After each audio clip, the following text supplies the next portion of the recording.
Berikut adalah strategi komunikasi internal dalam PT Marangkayu, sebuah perusahaan yang bergerak dalam pembuatan furniture kayu jati dengan 30 pekerja. Yang A.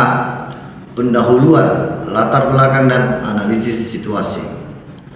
Pendahuluan dapat mencakup visi dan misi perusahaan serta pentingnya komunikasi internal dalam mencapai tujuan tersebut.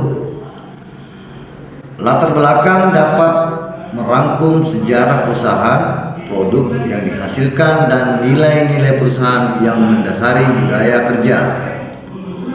Analisis situasi harus mencakup evaluasi komunikasi internal saat ini, kebutuhan karyawan, dan tantangan yang dihadapi dalam menyampaikan informasi secara efektif, seperti kebutuhan untuk meningkatkan keterlibatan karyawan.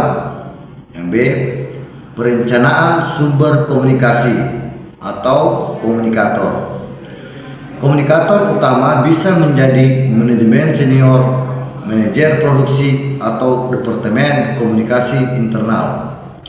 Pastikan komunikator dipilih memiliki keterampilan komunikasi yang baik dan dapat dipercaya oleh karyawan. Yang C. Identifikasi khalayak atau target sasaran Strakom.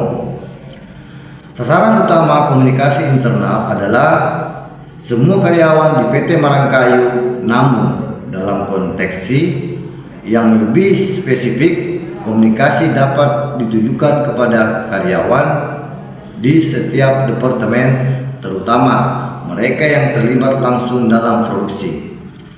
Yang D. Mengemasan pesan Strakom.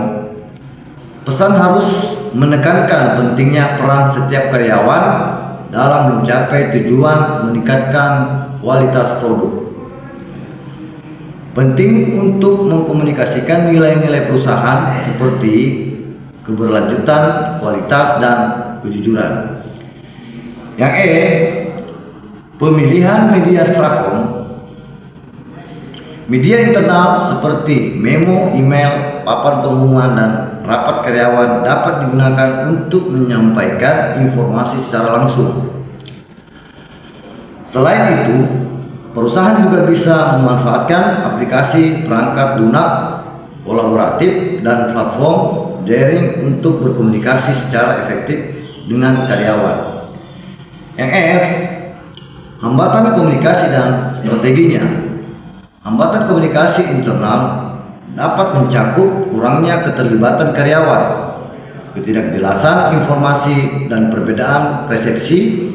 Strategi untuk mengatasi hambatan ini termasuk meningkatkan komunikasi dua arah, memberikan umpan balik secara teratur, dan menyediakan pelatihan komunikasi kepada manajer dan karyawan.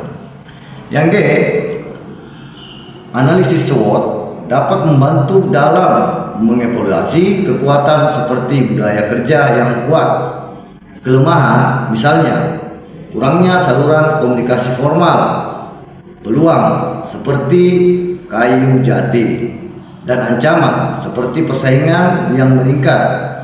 Dalam komunikasi internal, evaluasi secara berkala perlu dilakukan untuk menilai efektivitas strategi komunikasi internal dan menyesuaikannya dengan kebutuhan perusahaan. Dengan menerapkan strategi komunikasi internal ini, PT Marangkayu dapat meningkatkan keterlibatan karyawan, meningkatkan produktivitas, dan mencapai tujuan perusahaan dengan lebih baik.